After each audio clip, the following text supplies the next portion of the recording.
ಹೇಳೋದಿಲ್ಲ. ತಮ್ಗೆಲ್ಲರಿಗೂ ಗೊತ್ತಿರೋ ಹಾಗೆ ಸಿರಿಧಾನ್ಯಗಳ ಬಗ್ಗೆ ಹೆಚ್ಚಿನ ಆಸಕ್ತಿ ಇತ್ತೀಚೆಗೆ ಜನರಲ್ಲಿ ಮೂಡ್ತಾ ಇದೆ. ಆರೋಗ್ಯವನ್ನು ಕಾಪಾಡುವ ನಿಟ್ಟಿನಲ್ಲಿ ಹೆಚ್ಚು ರೀತಿಯಲ್ಲಿ ನಗರ ಪ್ರದೇಶ ಮತ್ತು ಪಟ್ಟಣ ಪ್ರದೇಶದ ಜನರು ಮತ್ತೊಮ್ಮೆ ಹಳ್ಳಿನಲ್ಲಿ ಏನು ನಾವು ಪ್ರಾಚೀನ ಕಾಲದಿಂದಲೂ ಕೂಡ ಮಾಡ್ಕೊಂಡು ಆಹಾರ ಪದ್ಧತಿಗಳ ಬಗ್ಗೆ ವಿಶೇಷವಾದಂತಹ ಆಸಕ್ತಿಗಳನ್ನ ಈಗ ನಾವು ಕಾಣ್ತಾ ಇದ್ದೀವಿ. ಈಗೇನು ನಾವು ಸೂಪರ್ ಫುಡ್ಸ್ ಅಂತ ನಾವೇನು ಹೇಳ್ತೀವಿ, ಅದನ್ನ ನಾವು ನಗರದಲ್ಲಿ ಸೂಪರ್ ಮಾರ್ಕೆಟ್ಗಳಲ್ಲಿ ದುಬಾರಿ ಬೆಲೆಗಳು ಕೊಟ್ಟು ಖರೀದಿ ಮಾಡ್ತಾ ಇದ್ದೀವಿ. ಏನು ನಾವು ನೀವು ನಿಮ್ಮ ಹೊಲದಲ್ಲಿ ತಿಂತೀವಿ, ಅದನ್ನೇ ಕ್ಲೀನ್ ಆಗಿ ಬ್ರ್ಯಾಂಡಿಂಗು ಪ್ಯಾಕೇಜಿಂಗು ಮಾಡಿ ಅದಕ್ಕೆ ಒಳ್ಳೆ ಯಾವ್ದಾದ್ರು ಹೆಸರು ಕೊಟ್ಟು ಅದನ್ನ ಸಿರಿಧಾನ್ಯ ಅಂತ ಹೇಳಿ, ಮಿಲೆಟ್ಸ್ ಅಂತ ಹೇಳಿ, ಸೂಪರ್ ಫುಡ್ಸ್ ಅಂತ ಹೇಳಿ ಅದನ್ನ ಏನು ಪೌಷ್ಟಿಕಾಂಶಗಳನ್ನ ಸ್ವಲ್ಪ ಹೆಚ್ಚು ರೀತಿಯಲ್ಲಿ ಬ್ರ್ಯಾಂಡಿಂಗ್ ಮಾಡಿ ಅದರ ಲಾಭ ಖಾಸಗಿ ರಿಟೇಲ್ ಕಂಪನಿಗಳಿಗೆ ಹೋಗ್ತಾ ಇದೆ. ನನ್ನ ಮತ್ತು ನಮ್ಮ ಅಲ್ಲಮಪ್ರಭು ಸಾಹೇಬ್ ಇರ್ಬೋದು, ಎಂ.ಎ. ಪಾಟೀಲ್ ಇರ್ಬೋದು, ನಮ್ಮ ಸರ್ಕಾರದ ಸಂಕಲ್ಪ ಏನಿದೆ ಅಂದ್ರೆ ರೈತರಿಗೆ ಅನುಕೂಲ ಆಗಬೇಕು. ರೈತರಿಗೆ ಅನುಕೂಲ ಆದ್ರೆ ಸಹಜವಾಗಿ ಸಮಾಜಕ್ಕೆ ಎಲ್ಲರಿಗೂ ಅನುಕೂಲ ಆಗುತ್ತೆ. ರೈತರು ಒಳ್ಳೆ ಪ್ರಮಾಣದ ಗುಣಯುಕ್ತ ಪದಾರ್ಥಗಳನ್ನು ಬೆಳೆದ್ರೆ ಅದನ್ನ ಉಪಯೋಗ ಮಾಡೋದು ಜನ. ಈಗ ನಮ್ಮ ರೈತಾಪಿ ವರ್ಗಕ್ಕೆ ಸರಿಯಾಗಿ ನೋಡ್ಕೊಂಡ್ರೆ ಅವರು ಬೆಳೆಯುವಂತ ಜೋಳ ನಮ್ಮ ಜಿಲ್ಲೆನಲ್ಲಿ ಏನಿಲ್ಲ ಅಂದ್ರೂ ಸುಮಾರು 1 ಟನ್ ಜೋಳ ಬೆಳೀತಾ ಇದೆ. 1 ಲ್ಯಾಕ್ ಟನ್ ಜೋಳನ ನಾವು ಬೆಳೆಸ್ತಾ ಇದ್ದೀವಿ. ಇದು ನಾವು ಉಪಯೋಗ ಸೆಲ್ಫ್ ಕನ್ಸಂಪ್ಷನ್ ಇದೆ.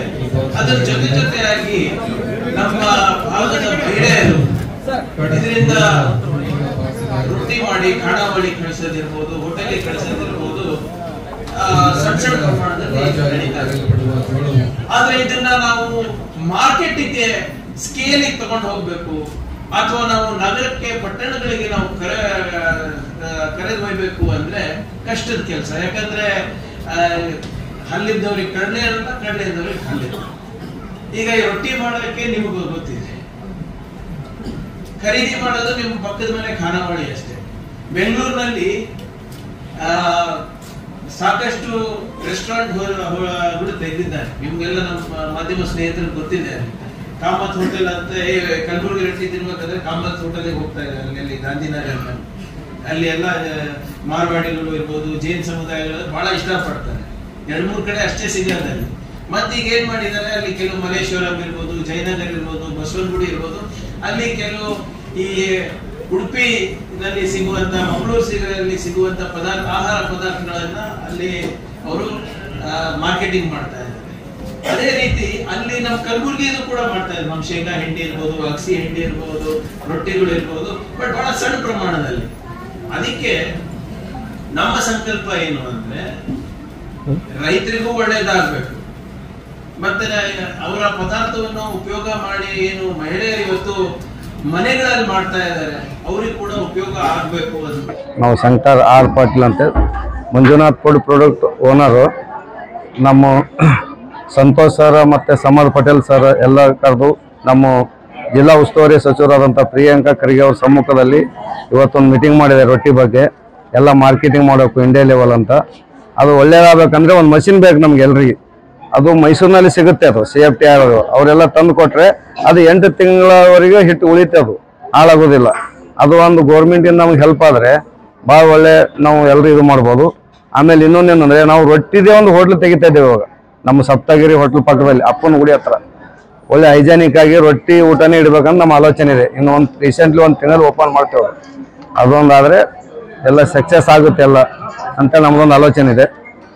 ಇದು ರೊಟ್ಟಿ ನಾವು ಮಾಡಿ ಎಲ್ಲ ನಾವು ಹೋಟೆಲ್ ಅಸೋಸಿಯೇಷನ್ಗೆ ಕೊಡ್ಬೇಕಂತ ಅಗ್ರಿಮೆಂಟ್ ಆಗಿದೆ. ಹೋಟೆಲ್ ಅಸೋಸಿಯೇಷನ್ದವ್ರು ತೊಗೊಂಡ್ರೆ ರೊಟ್ಟಿ ಮಾಡೋರಿಗೆಲ್ಲ ಹೆಲ್ಪ್ ಆಗ್ತಂತ ಒಂದು ಆಲೋಚನೆ ಖರ್ಗೆ ಸಾಹೇಬ್ರದು. ಆಮೇಲೆ ನಮ್ಮ Santosh sir, Samarth Patel sir, JD ಅವರು, DC ಮೇಡಮ್ ಅವರು ಎಲ್ಲರೂ ಸೇರಿ ಹೇಳಿದ್ದಾರೆ. ಹೋಟೆಲ್ ಅಸೋಸಿಯೇಷನ್ಗೆ ಸ್ವಲ್ಪ ಪ್ರಯಾಸ ಆಗ್ಬೇಕು ಎಲ್ಲರೂ ಕೂಡಿ. ಇದು ಕಲಬುರಗಿ ರೊಟ್ಟಿ ಯಾಕೆ ಇಷ್ಟು ಆಲೋಚನೆ ಮಾಡಿ ಫೋಕಸ್ ಆಗ್ತದೆ ಅಂದರೆ ಇದು ಹೆಲ್ತಿಗೇನು ಒಳ್ಳೆಯದು, ಹೆಲ್ತ್ ಹಾಳಾಗೋದಿಲ್ಲ. ಇದಕ್ಕೆ ಈ ಚೈನೀಸ್ ಫುಡ್ ಎಲ್ಲ ಹಾಳಾಗುತ್ತೆ. ಇದೇನಿಲ್ಲ, ರೊಟ್ಟಿ ಊಟ ಮಾಡಿದ್ರೆ ಹೊಟ್ಟೆ ತುಂಬಿದಾಗ ಅನಿಸೋದಿಲ್ಲ, ಹೊಟ್ಟೆ ತುಂಬ ಇರ್ತದೆ, ಹೊಟ್ಟೆ ತುಂಬಿದಾಗ ಅನಿಸೋದಿಲ್ಲ, ಹೆಲ್ತ್ ಕೂಡ ಹಾಳಾಗೋದಿಲ್ಲ. ಅದಕ್ಕೋಸ್ಕರ ಇದಕ್ಕೆ ಫೋಕಸ್ ಮಾಡಿ ಇಡೀ ಇಂಡಿಯಾ ಲೆವೆಲಲ್ಲಿ ಬಿಟ್ಟರೆ ಒಳ್ಳೇದಾಗುತ್ತೆ ಅಂತ ಒಂದು ಎಲ್ಲರೂ ಆಲೋಚನೆ. ಶಂಕರ್ ಆರ್ ಪಾಟೀಲ್, ಸಪ್ತಗಿರಿ. ಎಲ್ಲರಿಗೂ ನಮಸ್ಕಾರ. ಇವತ್ತಿನ ಕಾರ್ಯಕ್ರಮ ತುಂಬ ಚೆನ್ನಾಗಿ ಮೂಡಿಬಂತು. ನಮ್ಮ DC ಅವರು ಮತ್ತು ನಮ್ಮ ಕೃಷಿ ಜೆ ಡಿ ಅವರು, ಆಮೇಲೆ ಸಂತೋಷ್ ಸರು, ಆಮೇಲೆ ಖರ್ಗೆ ಸಾಹೇಬರು ಎಲ್ಲ ಕೂಡ ಒಳ್ಳೆ ಕಾರ್ಯಕ್ರಮ ಮಾಡಿಕೊಟ್ಟಿದ್ದಾರೆ. ಇದೇ ರೀತಿ ಇದು ಹೆಲ್ತ್ ವೆಲ್ತ್ ಅಂತ ಹೇಳ್ತಾರಲ್ಲ, ಹಾಗೆ ರೊಟ್ಟಿಗೆ ಹೆಲ್ತ್ ಒಳ್ಳೆಯದಿದೆ. ಹಾಗೆ ಎಲ್ಲ ಕೂಡಿ ಕೈ ಜೋಡಿಸ್ಬೇಕು ಎಲ್ಲರೂ. ನಾವು ಈಗ ಒಂದು ಸಂಘ ಮಾಡಿದ್ದೇವೆ, ರೊಟ್ಟಿ ಸಂಘ ಅಂತೇಳಿ. ಅವು ನಾವು ಮಹಿಳೆಯರೆಲ್ಲ ತೊಗೊಂಡು ಒಂದೆಲ್ಲ ಕಡೆ ಒಟ್ಟಾಗಿ ಮಾರ್ಕೆಟಿಂಗ್ ಮಾಡ್ತೀವಿ. ಇದೇ ಥರ ನಮಗೆ ಸಪೋರ್ಟ್, ಗೌರ್ಮೆಂಟ್ ಸಪೋರ್ಟ್ ಇದ್ದರೆ ಮುಂದೆ ನಾವು ಇಂಡಿಯಾ ಲೆವೆಲಲ್ಲೇ ಇಂಟರ್ನ್ಯಾಷನಲ್ ಲೆವೆಲಲ್ಲಿ ಬೆಳಿತೀವಿ ಅಂತ ನಾನು ಕೇಳ್ಕೊಳ್ತೇನೆ. ನಾನು ಮಂಜುನಾಥ್ ಫುಡ್ ಪ್ರಾಡಕ್ಟ್ ಓನರ್, ಸಣ್ಣ ಬಸಪ್ಪ ಆರ್ ಪಾಟೀಲ್. ನಮಸ್ಕಾರ, ನಾನು ಶ್ರೀಕಾಂತ್ ತಾಂಡ್ರ ಅಂತೇಳಿ ಕೂಡ್ಲಿ ಗ್ರಾಮದವನು. ಈ ಒಂದು ರೊಟ್ಟಿ ಉತ್ಪಾದಕರ ಸಂಘದ ಅಧ್ಯಕ್ಷರು ಶರಣಬಸಪ್ಪ ಪಾಟೀಲ್ ಅವರು, ನಾನು ಉಪಾಧ್ಯಕ್ಷನಾಗಿದ್ದೀನಿ ಈ ಒಂದು ಸಂಘದಲ್ಲಿ. ಇವತ್ತು ಕಲಬುರಗಿಯಲ್ಲಿ ಜಿಲ್ಲೆಯಲ್ಲಿ ಜೋಳ ಹೆಚ್ಚಾಗಿ ಬೆಳೆಯುತ್ತಿದ್ದು ರೊಟ್ಟಿಯನ್ನು ಸೇಲ್ ಮಾಡಬೇಕಂತ ಈ ಸಂದರ್ಭದಲ್ಲಿ ನಮ್ಮ ಸರ್ಕಾರ ಒಂದು ಏನು ಬ್ರ್ಯಾಂಡ್ ಮಾಡ್ತಾ ಇದೆ.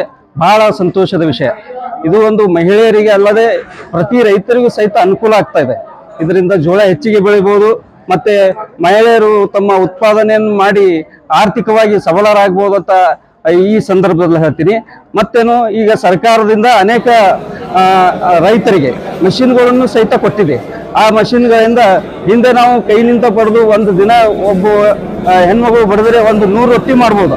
ಆದರೆ ಈ ಮಷಿನ್ನಿಂದ 1,000ವರೆಗೂ ರೊಟ್ಟಿ ಮಾಡ್ಬೋದು. ಅದಕ್ಕೆ ಈ ಒಂದು ಸಭೆಯಲ್ಲಿ ಭಾಗವಹಿಸಿದ ಎಲ್ಲ ಹೆಣ್ಣು ಮಕ್ಕಳಿಗೆ ತಿಳಿಯಬಯಸುತ್ತೇನೆಂದರೆ, ಇದು ಒಂದು ಕಲಬುರಗಿ ರೊಟ್ಟಿ ಒಂದು ಬ್ರ್ಯಾಂಡ್ ಆಗ್ತಾ ಇದೆ. ಹೊರ ದೇಶಗಳಿಗೆ, ನಮ್ಮ ದೇಶದಲ್ಲಿ ಅಲ್ಲದೆ ಹೊರ ದೇಶಗಳಿಗೆ ಸಪ್ಲೈ ಮಾಡಬೇಕಂತ ಸರ್ಕಾರ ಚಿಂತನೆ ನಡೆಸ್ತಾ ಇರೋದು ಬಹಳ ಖುಷಿಯಾದ ವಿಷಯ. ಅದಕ್ಕೆ ಈ ಒಂದು ಮಹಿಳೆಯರು ಈ ಒಂದು ಏನು ಯೋಜನೆ ಇದೆ ಅದರ ಉಪಯೋಗ ತೆಗೆದುಕೊಳ್ಬೇಕಂತ ಈ ಸಂದರ್ಭದಲ್ಲಿ ಹೇಳಿ ನನ್ನ 2 ಮಾತು ಮುಗಿಸ್ತೇನೆ.